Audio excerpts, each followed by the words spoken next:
am here because I got a package and I'm very excited.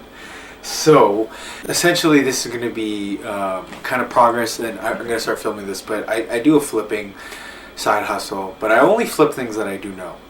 So with this, what I got today was I was on Facebook. I actually I'll put the screenshot of what I saw here. But I guess the breakdown is you always find deals for people that don't know what they have but are okay with that, and you give them what they're asking. Do not lowball people that just say, don't know, just trying to clean out a place, because if there's a good deal in it, respect the hustle, good karma comes back to you. But, so, today we're going to go through this box. Got it right here. We started with one lens that I found at a thrift store. It was a Canon FD 28 2.8 millimeter 2.8 aperture lens. It was at the thrift for $10. Let me post a picture here. So I got that $10. It was at my local thrift, and they did not know. It was one of those, like, it was in a bin, and they're just like, oh, everything in there is $10. So I was like, say no more. So I bought that. I actually got this too at that thrift. This is a Canon Snappy film camera. It does work, but I like the decor piece of it. Like, it's a very cool retro 80s look. This was Canon's line, the Snappy 20. This was Canon's line into being more point and shoot about film cameras, and they wanted it more from a consumer standpoint rather than it being from a photographer standpoint. So it's really cool. I use it as a decor piece on my shelf here. But that was in the box for $10, so I picked that up, and then I picked up that lens for $10. So I tested it, cleaned it, and then I put it on eBay, and I sold it for, see here, $112. So I took that profit. It came out with eBay's shipping costs, the $10 itself, and then with eBay's fee that they take, I was left with about $74.63. So I paid $70 for this box. As you'll see in the screenshot, I think I'll put it back up here. They actually were asking $50, but they had marked it down from $70. So I paid $70 because, you know, it was a good box. We're going to unbox it now and go through some of these pieces. And it was a rough photo. It was like one photo. I didn't really get to see what it was. So I'm actually gonna be experiencing this alongside with you guys. So I'm actually really excited. But what we're gonna do is I'm gonna clean these up, test them, and then we're gonna post on eBay and then flip it. And the goal is, for my flipping side hustle, I just want to turn profits, and I keep storing it back in, and I buy more things with those profits to eventually get to a car. An old muscle car. I've always wanted an old 1960s or 70s muscle car. But I do have plans and aspirations to save my actual paychecks and stuff for house and all that stuff. So it's like flipping side hustle to get the car that I actually want to get.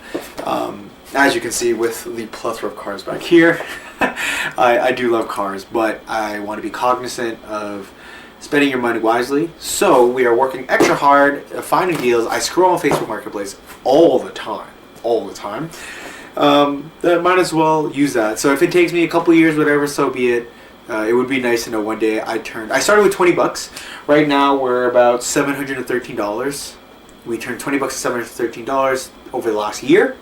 It would be nice to be able to turn that into maybe like 10 grand in a couple years time. Obviously, the more capital you get, the better flips you can get. Like, once I get to about $1,000 range, I'd like to start looking at bikes, fixing those bikes, selling those bikes, because then you could turn a $1,000 bike into $2,000, and then take that $2,000 into a car, flip that to like $3,800. You know what I mean? It gets a little easier once you ramp in, but starting at $20, it was little things. But now we are flipping some stuff. There's only $7 box, but I will hopefully see, depending on what we get, figure out what it could all come out to, because eBay has the average median sold listings of these stuff, so I'll have a general idea what we get. Okay, so let us get into the unboxing.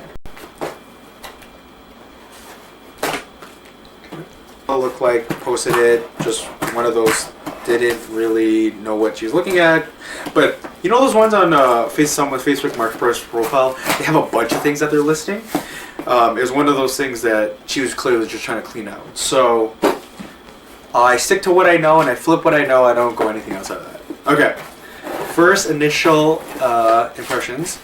She wrapped it in a scarf, which was actually really cool. Oh, okay.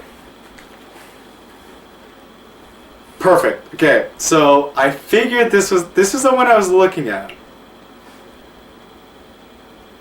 Oh, so this is actually a 50mm 1.8 aperture FD lens. The ones that I had was a 28 2.8, and I'm assuming at a 50mm, this is really good. The glass looks really clean.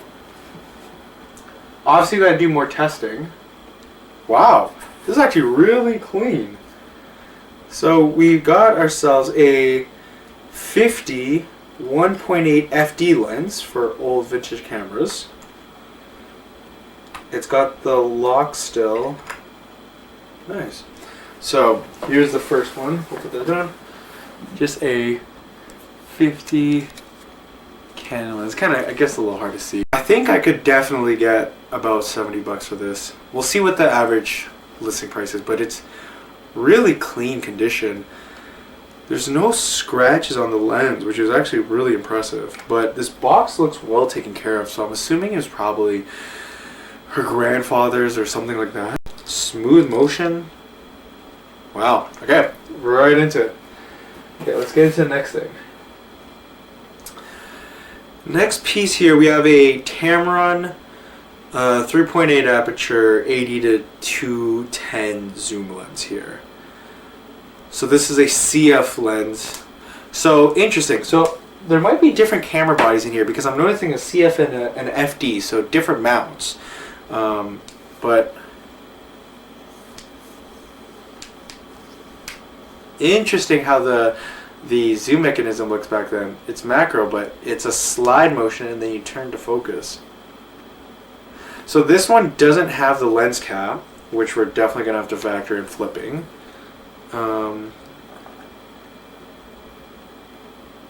Glass looks good. I'm not seeing any. It's well taken care of. Again, anything Japanese, like these old Tamrons or these old equipment made in Japan, like they are quality pieces. Very cool. Very cool. We get into another one. So this is one of the... Oh! Lens cap is actually here. It was just sitting. So we actually do get the lens cap, which is really nice. That is wicked. Okay. So now we have another zoom lens here. This is a brand that I don't know. It's called Sun. It looks like it goes down to 3.5 aperture.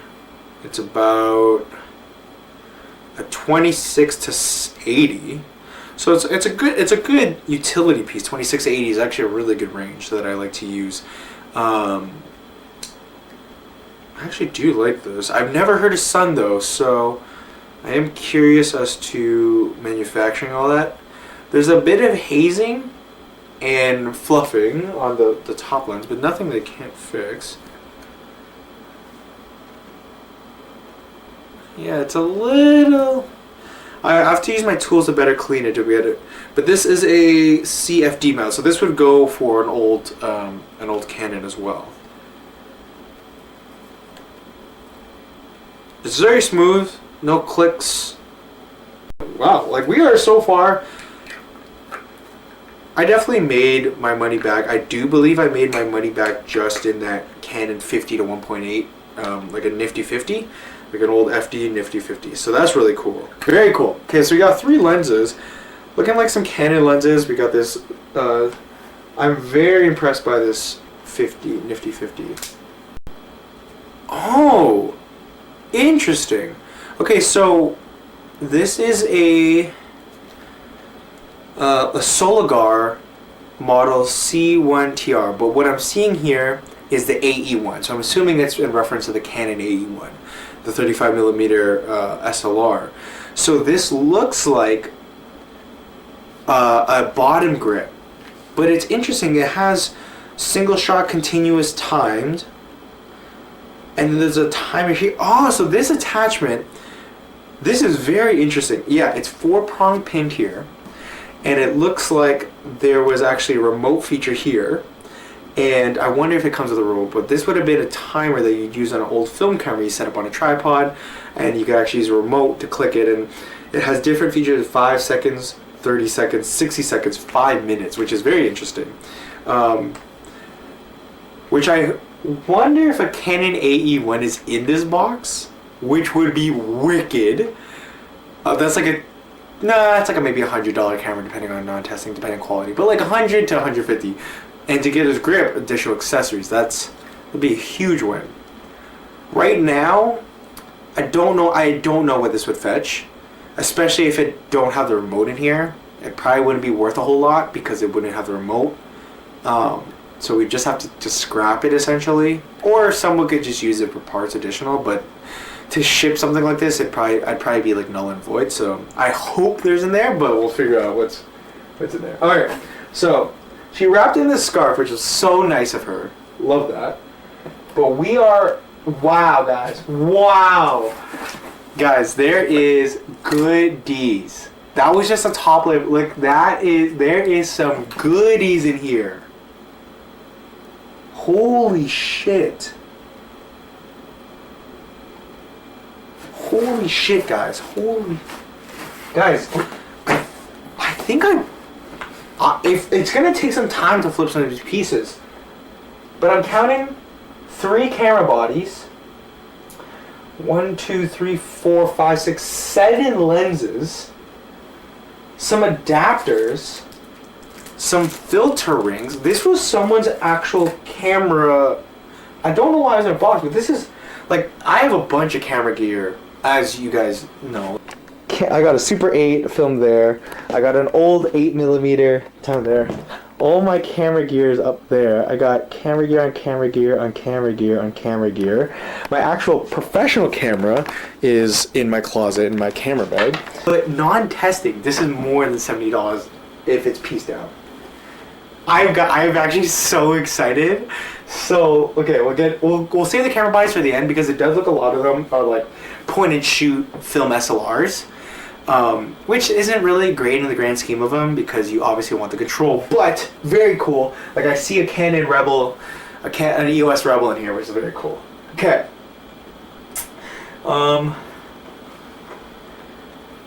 Okay, I'm so sorry. Okay, I'll just go to the first thing I see. Okay, so this is a Tamron carrying case. So I'm assuming this would have been, is this also a Tamron?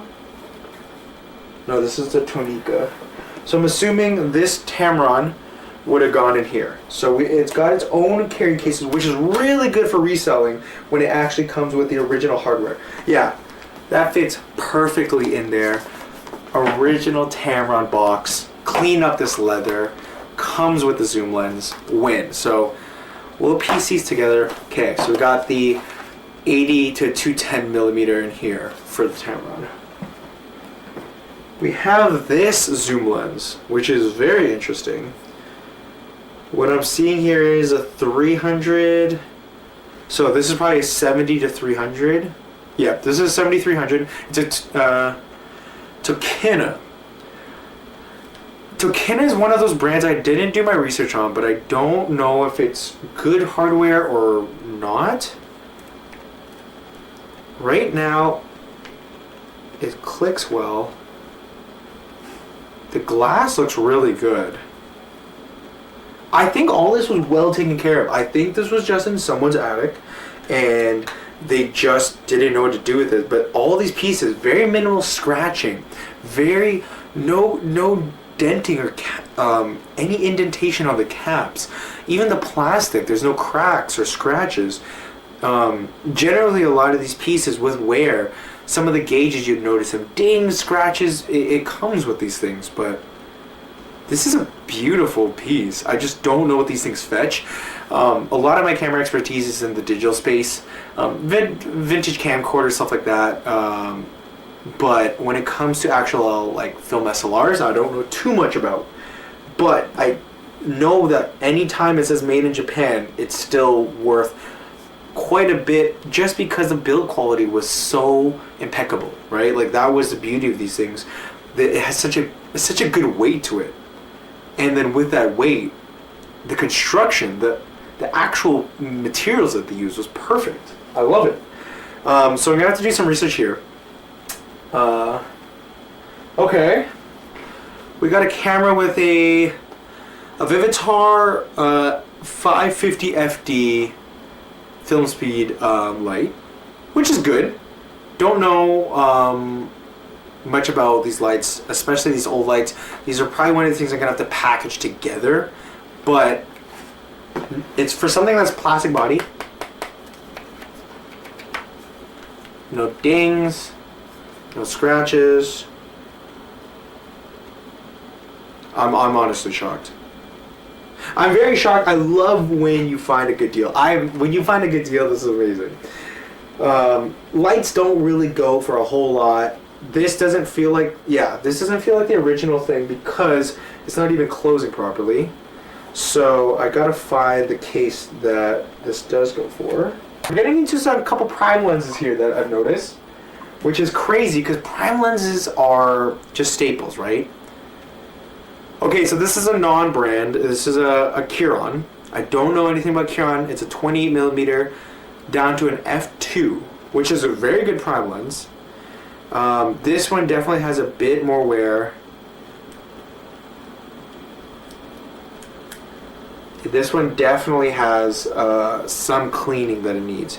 The good thing is there's a Hakura 55mm lens filter on this, which if you didn't know how to lens filter, you'd think it's really dirty. But if I screw this off and I see the lens underneath, I knew it. It's so clean, not a scratch on it. Everything was on this filter. This person did a fantastic job at keeping this stuff, and I wish I actually had a collection for film SLRs, but a lot of these point and shoots isn't really my thing. When it comes to film, there's only so many film cameras you could have. A lot of it becomes a decor piece just because once you load in a roll, you don't want to rewind it and switch around film. Personally, I like to keep my film roll in the camera that I loaded into. If I had to rewind it all the time and load into another just to get the film, I'd be okay. So I tend to like to have a few film cameras, each with a different purpose. But this is a 28mm 2 aperture. Again, it's an FD mount, so for Canon, CFD mount. Which is just shocking that I'm not seeing an old Canon 81 in here, but it's okay. Okay, so this one's a Yashica, and this is a 50mm 1.9 aperture fixed Yashica lens, made in Japan again. It comes with the lens cap, but it doesn't come with the bottom mount. That is a huge part of reselling because of these things. You want to keep all of the pieces. So this one I'd have to definitely... This one's gone through some more wear. This one definitely is a bit of a workhorse. You can kind of tell through the quality. Bit of cleaning needed. But I'll sell it untested. No nicks or any ridges. It's got the serial tag on it still. Then they clean it up untested. It's still a 50mm 1.9. If you're getting into camera work, especially with these film SLRs, right? They're not cropped; they're full frame. A 50mm it's beautiful. Like I always recommend getting a 35mm with a crop sensor, something like APS. But if it's full frame, getting 15mm is such a sweet spot. It's so good. So to have this, having not one, but two, because this was the 28mm prime, and then this was the Canon 50mm. So this was probably, I imagine, just because it is Canon official, that this would sell the most. But obviously, with old vintage gear, you never know how it all pans out. The beautiful thing with made in Japan construction, sometimes some of these brands like Yashica, Tokina, Tamron, you never know. Maybe that lens was actually just on par, right? So just from the weight, like I actually feel like this one has a nice more metal construction to the Canon. But brand names always do really well, so there's that. Okay, so we have a couple filters here. So this has a close-up lens kit for 49mm. They bought this from Blacks back in the day.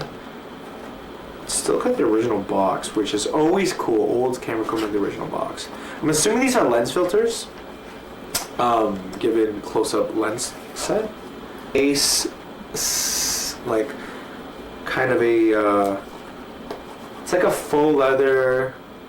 Does say embroidered Japan on the back, which is cool. It's like a very shiny kind of look to it. It's kind of got like a bit of a thing. Yeah, as I suspected, these are 49mm diameter lens filters.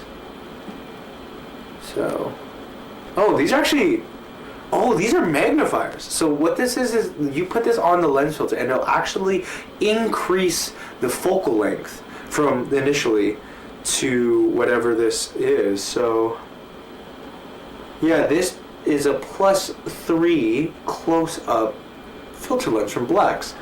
So I don't know how the plus system works, but I'm assuming there's a grading on what each focal length is at each +1, +2, and this is a +3. Oh, that's very cool.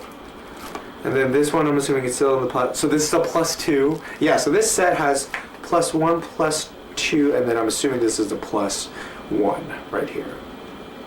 +1. So I'm very intrigued to find out which one has a 49mm diameter, so I can put it on. But what a cool way to kind of artificially change focal lengths just with lens filters. I think this is actually quite cool. I personally wouldn't ever use it. I wouldn't like to put a lens cap like that on good hardware. But cool little gimmicks and stuff like that, they're really nice to kind of keep in your bag at all times. You never know. I have these old Tamron custom mounts. So these are like the mounting plates that you would put on to change so that your lenses can be adaptable for the different ones. So this is to adapt for Canon FD mounts. So that means this Tamron set, I had the kit right here. So this was his full working lens set. He had a 80 to 210, he had a 70 to 300, he had a 50mm, 250mm, one's 28mm. Very cool. Very, very cool. I'm assuming this this Canon bag is for the Prime. We'll just stick that in there for now. This is a haul, guys. This is an absolute haul. I love it. Okay, so now we have some camera bodies in here, which are cool. First one here. Doesn't look that bad. It doesn't look like the battery has any juice. And that's okay. Dial works. This is a Canon EOS Rebel Mark S Mark II. So this is a second edition of the EOS Rebel S.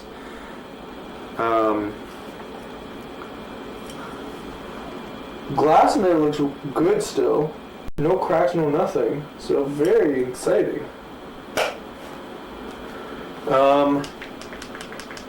Button clicks well. I'm assuming this is the exposure comp. And then I don't think there's any film in here. Good. Film tray for that. So, first point and shoot Canon EOS Rebel S Mark II.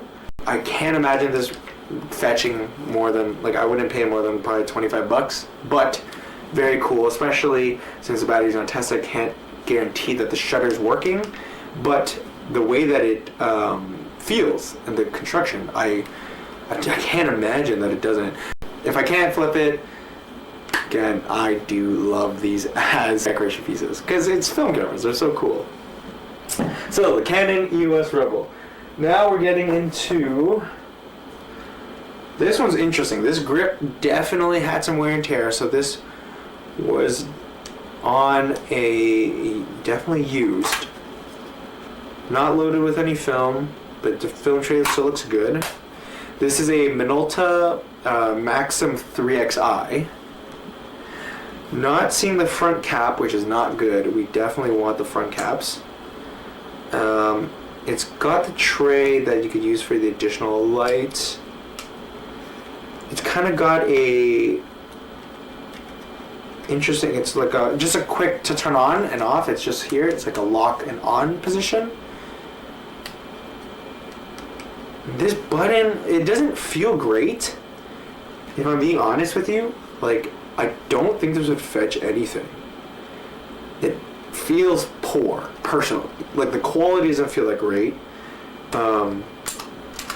It doesn't even have a battery in there, and it does look like, so this one required 2 CR5 batteries. So I don't know if it's worth getting the battery, because sometimes to pay for these uniquely owned, like these unique batteries for some of these, because the more specific a battery, the harder it is for production. It's going to cost. Even if the battery runs me 19 bucks, I don't even know if I can get 19 bucks for this. So this one I might just give away. We'll see. I probably will give it away to someone that could benefit out of it. I'd first want to figure out what the mount is to see what lenses are appropriate, and then see you go from there. But again, camera bodies, very cool. Last one here. Okay, so this one is a Canon Rebel 2000, EOS Rebel 2000. So this one, I believe this would have been newer than the EOS Rebel S, the 2000 series. It might be older, I don't know. But first let's check. Okay, the battery tray. No batteries, but this just requires 2 CR2 batteries. I think I have that, so I might be able to test that. The tray, there's no film loaded in, but it looks good in there. The wheel doesn't have any clicks. Buttons still have all full click. The glass looks good.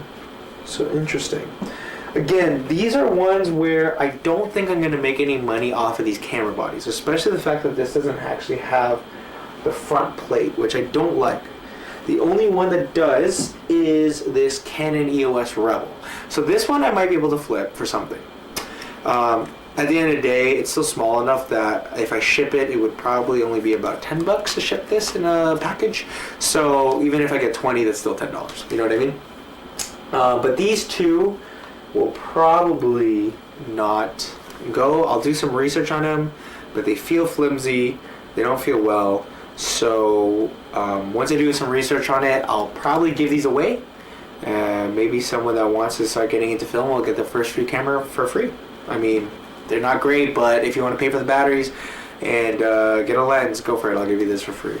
To recap, we got a 28-280 sun zoom lens.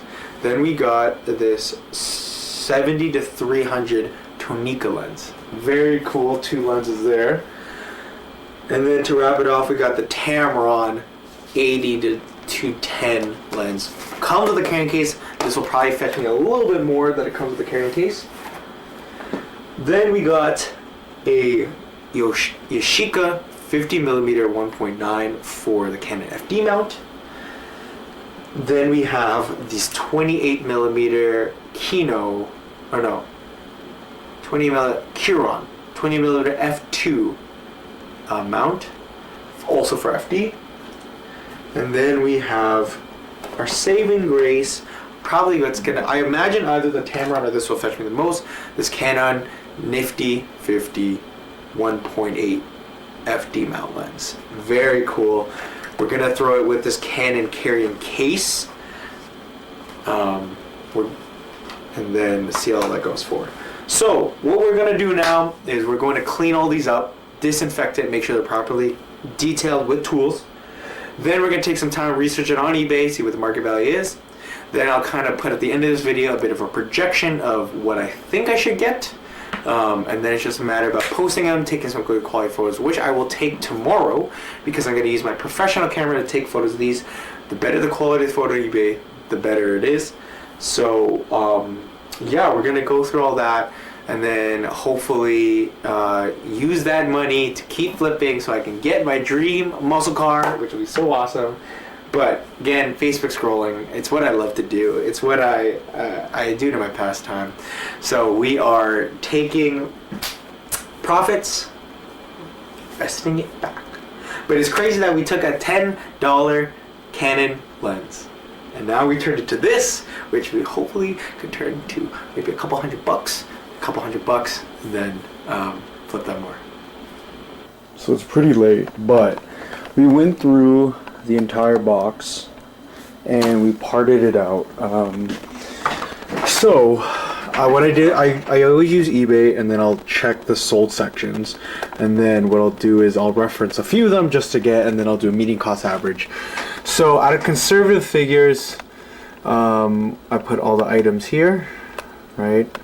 And then I put the purchase price all being $6.36. I parted out $70 across the 11 items. And then everyone has a very conservative listing price. I go based on parts only untested so that it's easy to know that this is what's going to be sold. So where we're looking is we have a purchase total. Okay, purchase total is about $70. And if everything sells, when they do sell, we'll finish out with $145 at the listing price that I did. So that's turning $70 into $250 essentially. We're gonna clean it, take photos, and then post that all tomorrow. But that's where we are today. So we are sitting at $570 in liquid cash from flipping stuff, and then we will hopefully take this. That's $570 including the $70 already spent. So then if we do get the $245, then we'll finish out here with, what is that, $815. So if everything goes well, we'll finish out at $815. Obviously camera equipment takes time, but a lot of the stuff I was seeing, a lot of the sold stuff were in last month in January. It's a pretty good figure knowing that a lot of these items were sold within the last month. Yeah, so we'll get up to $815, and then in the meantime find something else. We still have the liquid cash of $570 to purchase something else under $500. So that'll be pretty good. But we're gonna take some time tomorrow, clean them all up, post them, and then we'll let that do its thing. That was the unboxing for today. I appreciate it. Let's just keep working towards a side hustle so that we can get that dream car of ours.